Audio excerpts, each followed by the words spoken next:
بسم اللہ الرحمن الرحیم۔ میں ہوں ریاض بھٹی اور آج ہم بات کریں گے ایک اہم معاملے پر، اور وہ ہے پاک فوج کے سپہ سالار کی تقرری۔ پاک فوج کے سپہ سالار کی تقرری کے لیے ایک سمری جنرل ہیڈ کوارٹر سے ہوتی ہوئی وزارت دفاع نے وزیر اعظم ہاؤس بھیج دی ہے، اور وزیر اعظم ہاؤس میں اس سمری پر مشاورت اور غور و خوض کیا جا رہا ہے۔ اس دوران ڈائریکٹر جنرل ISPR نے اپنے پریس ریلیز میں بتایا کہ بھیجی گئی سمری میں 6 سینئر لیفٹیننٹ جنرلز کے نام ہیں۔ ان میں سے ایک نام پاک فوج کے سربراہ آرمی چیف کے لیے، اور ایک تقرری joint chief of staff chairman کے لیے ہوگی، اور یہ وزیر اعظم پاکستان کی صوابدید ہے کہ وہ ان بھیجے گئے ناموں میں سے پاک فوج کے سربراہ اور جوائنٹ چیف آف کمیٹی کے چیئرمین کے لیے کس نام کو ٹک کرتے ہیں، یہ ان کا اختیار ہے اور ان کی صوابدید ہے۔ تاہم وزیر اعظم اپنے طور پر سیاسی قائدین اور اپنے رفقا سے مشاورت کر رہے ہیں، اور اس دوران وزیر دفاع خواجہ آصف کا کہنا ہے سول ملٹری قیادت کے درمیان کوئی تناؤ نہیں، اور یہ تعیناتی آئندہ 48 گھنٹوں کے دوران مکمل کر لی جائے گی۔ وزیر داخلہ رانا ثناء اللہ کا کہنا ہے کہ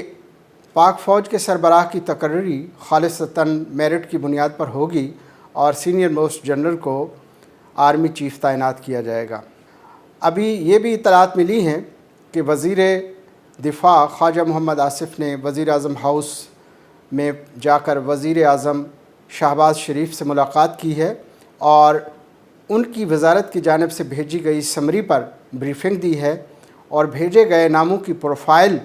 پر ان کو وزیر اعظم کو آگاہ کیا ہے اور مشاورت کی ہے۔ اس دوران یہ بھی کہا گیا ہے کہ وزیر اعظم پاکستان شہباز شریف نے اپنی تمام تر سیاسی مصروفیات منسوخ کر دی ہیں، اور اس اہم تقرریوں کے تناظر میں اپنی مشاورت کا ایک سلسلہ شروع کیا ہے۔ انہوں نے سیاسی سرگرمیاں منسوخ کرنے کے ساتھ ساتھ ترکی کا دورہ جو کہ کل جس پر روانہ ہونا تھا وہ بھی ملتوی کر دیا ہے، اور اس وقت ان کی تمام تر توجہ ان تقرریوں پر ہے، اور وہ اس سلسلے میں مشاورت بھی کر رہے ہیں۔ گزشتہ شام پاکستان پیپلز پارٹی کے شریک چیئرمین اور سابق صدر آصف علی زرداری نے ایوان وزیر اعظم میں شہباز شریف صاحب سے ملاقات کی، اور دیگر معاملات کے علاوہ آرمی چیف کی تقرری پر بھی مشاورت کی۔ اسی طرح یہ بھی بتایا گیا ہے کہ وزیر اعظم نے اتحادی جماعتوں کے رہنماؤں کا اہم اجلاس آج شام وزیر اعظم ہاؤس میں طلب کر رکھا ہے، جس میں PDM کے قائدین اور حکومت میں شامل جماعتوں کے رہنماؤں کو اور ان کے سربراہوں کو اس معاملے پر اعتماد میں لیا جائے گا، اور آرمی چیف کی تقرری اور joint chief of staff committee chairman کی تقرری کے معاملے پر ان سے مشاورت کی جائے گی۔ تو یہ مشاورت کا سلسلہ جاری ہے۔ آج شام PDM سمیت حکومتی اتحادی جماعتوں کے رہنماؤں کا اجلاس ہوگا۔ اس کے بعد وزیر اعظم ہاؤس میں پارلیمانی پارٹیوں کے سربراہوں کو بھی عشائیہ دیا جائے گا، اور یہ بھی اسی سلسلے کی ایک کڑی ہے۔ وزیر اعظم شہباز شریف نے اس سلسلے میں کل کابینہ کا خصوصی اجلاس بھی طلب کر رکھا ہے، جس میں کابینہ ارکان کو اعتماد میں لیا جائے گا اور اس بارے میں مشاورت کی جائے گی۔ آئینی طور پر اگرچہ یہ وزیر اعظم کی صوابدید ہے کہ وہ وزارت دفاع کی جانب سے بھیجے گئے ناموں میں سے کسی ایک پر ٹک کرے، لیکن عموماً روایت یہی رہی ہے کہ وزیر اعظم اپنے اہم رفقا، اپنے اتحادی جماعتوں اور عسکری قیادت سے مشاورت کے بعد تقرری کرتے ہیں۔ تو وزیر اعظم شہباز شریف بھی اس سلسلے میں مشاورت کے حتمی مرحلے میں ہیں۔ تو امید یہی کی جا سکتی ہے کہ وہ اپنے کہے گئے سابقہ بیان کے مطابق سینئر موسٹ جنرل کو آرمی چیف تعینات کریں گے،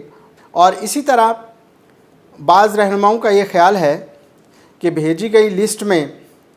جو نام دیے گئے ہیں ان میں ٹاپ نمبر پر لیفٹیننٹ جنرل عاصم منیر، دوسرے نمبر پر lieutenant general Sahir Shamshad Mirza, lieutenant general Nauman Mahmood, lieutenant general Faiz Hameed, lieutenant general Muhammad Aamir شامل ہیں۔ تو اس بارے میں حکومتی ذرائع اور مبصرین کا یہی خیال ہے کہ جو اب تک کی مشاورت ہوئی ہے اور جس بات پر اتفاق ہوا ہے سول اور ملٹری قیادت کے درمیان، تو لیفٹیننٹ جنرل عاصم منیر کے آرمی چیف تعینات کیے جانے کے قوی امکانات ہیں۔ اسی طرح لیفٹیننٹ جنرل اظہر عباس کو chairman joint of chief staff committee تعینات کیا جا سکتا ہے۔ بہرحال ابھی اس مرحلے پر حتمی طور پر کچھ نہیں کہا جا سکتا،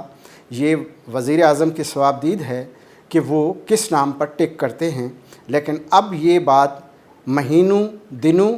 یا ہفتوں کی نہیں بلکہ چند گھنٹوں کی ہے، اور چند گھنٹوں کے بعد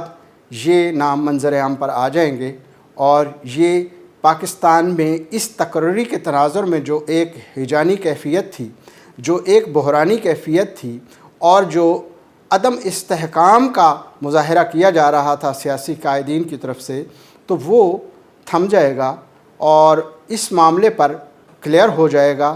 اور نئے آرمی چیف کی تقرری کے بعد معاملات زیادہ بہتر ہو جائیں گے، ابہام دور ہو جائے گا۔ تو یہی امید کی جا سکتی ہے کہ چند گھنٹوں بعد جب یہ نام سامنے آ جائے گا تو پاکستان میں ایک نئے دور کا آغاز ہوگا، اور ایک نئی قیادت کے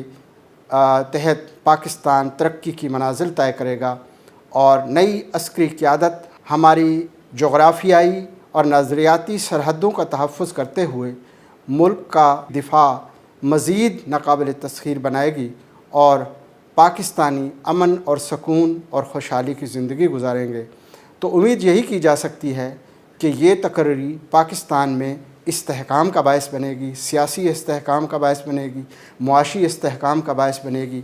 یہ الگ بات ہے کہ کچھ گروپوں نے، کچھ پارٹیوں نے اور کچھ سیاسی قائدین نے اس تقرری کو متنازع بنانے کی کوشش کی ہے، اور اپنے بیانات اور اپنے جلسوں میں کہے گئے جملوں سے اس ادارے کی ساکھ کو بری طرح متاثر کیا ہے، اور پاکستان کے دشمنوں کو کھل کر ہنسنے کا موقع فراہم کیا ہے۔ لیکن اب امید یہی کی جا سکتی ہے کہ یہ آنے والا دور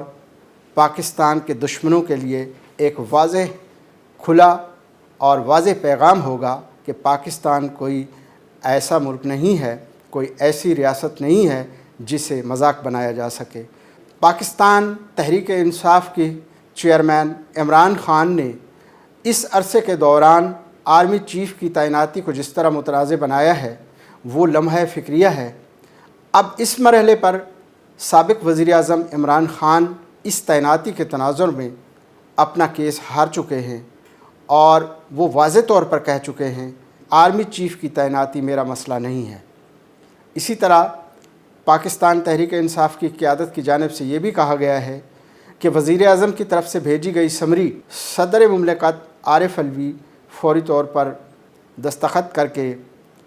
نوٹیفیکیشن کے مرحلے کی طرف بھیج دیں گے، اور اس میں کسی قسم کے رکاوٹ نہیں ڈالیں گے۔ تو امید یہی کی جاتی ہے کہ یہ آخری مرحلہ خوش اسلوبی سے طے ہوگا۔ یہ الگ بات ہے کہ پی ٹی آئی کے بعض کرداروں میں کھلبلی مچی ہوئی ہے، ان کی دل میں چھپی ہوئی خواہشات پوری نہ ہونے پر ان کے ارمان پر اوس پڑ گئی ہے، اور وہ مایوسی کا شکار ہیں۔ اور یہ بھی کہا جا رہا ہے اس چیپٹر کلوز ہونے کے ساتھ ساتھ تحریک انصاف کا لانگ مارچ اور ان کی اسٹریٹجی جس طرح بری طرح ناکام ہوئی ہے،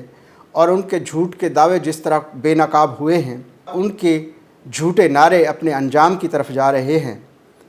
اور کہنے والوں کا تو یہ بھی کہنا ہے کہ پاکستان میں ایک نئے دور کا آغاز ہو چکا ہے۔ اب جھوٹ نہیں چلے گا بلکہ آئین کی عملداری چلے گی، اور آئین کی پاسداری ہوگی، اور یہ معاملہ بھی آئین کے تحت ہی اپنے منطقی انجام کو پہنچ رہا ہے۔ پی ٹی اے کی قیادت میں کھلبلی اپنی جگہ درست ہے کہ ان کا ایک مارچ ناکام ہونے کے بعد پاکستان کے دیوالیہ ہونے کا خواب بھی پورا نہیں ہوا، اور وہ ان کے پاس اب سیاست کرنے کے لیے کچھ بھی نہیں ہے۔ نہ تو ان کے پاس کوئی ترقی کا پروگرام ہے، نہ عوام کی فلاح کا کوئی منصوبہ ہے۔ اب سوائے ان سازشوں اور ان دھمکیوں اور جھوٹے بیانات کے سہارے پر قوم کو ورغلا کر اور مخصوص لوگوں کا ٹولہ جمع کر کے عوام کو کوئی دھوکہ دینے کی، کسی سبز باغ دکھانے کی کوشش کریں گے۔ یہی وجہ ہے کہ ان کے مارچ کی ترجیحات تبدیل ہو گئی ہیں۔ اب وہ مارچ جو اسلام آباد جانا تھا، اب وہ راولپنڈی کی طرف رواں دواں ہے، اور وہ راولپنڈی میں انہوں نے دھرنے کا اعلان کیا ہے۔ اب راولپنڈی کا دھرنا دیے جانے تک آرمی چیف کی تقرری ہو چکی ہوگی، تو اس کے بعد یہ دھرنا سوائے ان مقدمات میں ریلیف لینے کے جو مقدمات ان کے خلاف زیر سماعت ہیں، اور یہ پریشر ڈال کر ان سے ریلیف لینے کی کوشش کریں گے، اس کے سوا اور کوئی حربہ نہیں ہے۔ اور یقیناً یہ کوشش کریں گے کہ توشہ خانہ نااہلی کیس سے توجہ ہٹائی جائے، یہ کوشش کریں گے کہ فارن فنڈنگ کیس کے فیصلے کے نتیجے میں جو ان کے خلاف نااہلی کے ریفرنسز ہیں ان سے توجہ ہٹائی جائے، اور یہ کوشش کریں گے کہ توشہ خانہ کے نتیجے میں جو کرمنلز کارروائی کی جا رہی ہے، عدالتی کارروائی کو شبوتاز کریں گے، اور اسی طرح کے دیگر اقدامات ہیں، کیونکہ اب فائلیں کھل رہی ہیں اور سچ سامنے آ رہا ہے۔ اور یہ افسوس کی بات ہے کہ 75 سالوں میں ایک مخصوص ٹولے کو ایک لیڈر میسر آیا تھا، اور وہ اسلامک ٹچ والا لیڈر گھڑی چوری میں پکڑا گیا، اور وہ گھڑی چوری میں نااہلی کی طرف جا رہا ہے۔ اب دیکھتے ہیں کہ وہ اس معاملے میں کس طرح آگے بڑھتے ہیں، کیونکہ اطلاعات تو یہ بھی ہیں کہ پی ٹی آئی کے اہم ترین چند رہنما اور چند کردار جو ہے اس ڈوبتے جہاز سے تیاری کی پکڑ چکے ہیں، اور آرمی چیف کی تعیناتی کے فوری بعد جہاز سے اترنے کا عمل شروع ہو جائے گا۔ اس کے بہت سے کردار اپنے آپ کو اس سے لا تعلقی کا اظہار کریں گے اور کنارہ کشی اختیار کریں گے، اور یہ بھی ممکن ہے کہ پنجاب میں عارضی طور پر کیا گیا بندوبست بھی بکھرنے والا ہے، کیونکہ چودھری پرویز الہی کو جس طرح انہوں نے کچھ مفادات کے تحفظ کے لیے مہرہ بنانے کی کوشش کی تھی، تو چودھری پرویز الہی سمجھ چکے ہیں کہ ان کو استعمال کیا جا رہا ہے، تو وہ بھی عنقریب کنارہ کشی اختیار کر لیں گے، اور ان کا یہ عارضی بندوبست بھی بکھر جائے گا۔ آپ بھی دیکھیے گا آنے والے وقت میں کیا ہوتا ہے، اور ہم بھی دیکھتے ہیں۔ اللہ پاکستان کو سلامت رکھے اور اس کو ترقی دے۔ اللہ حافظ۔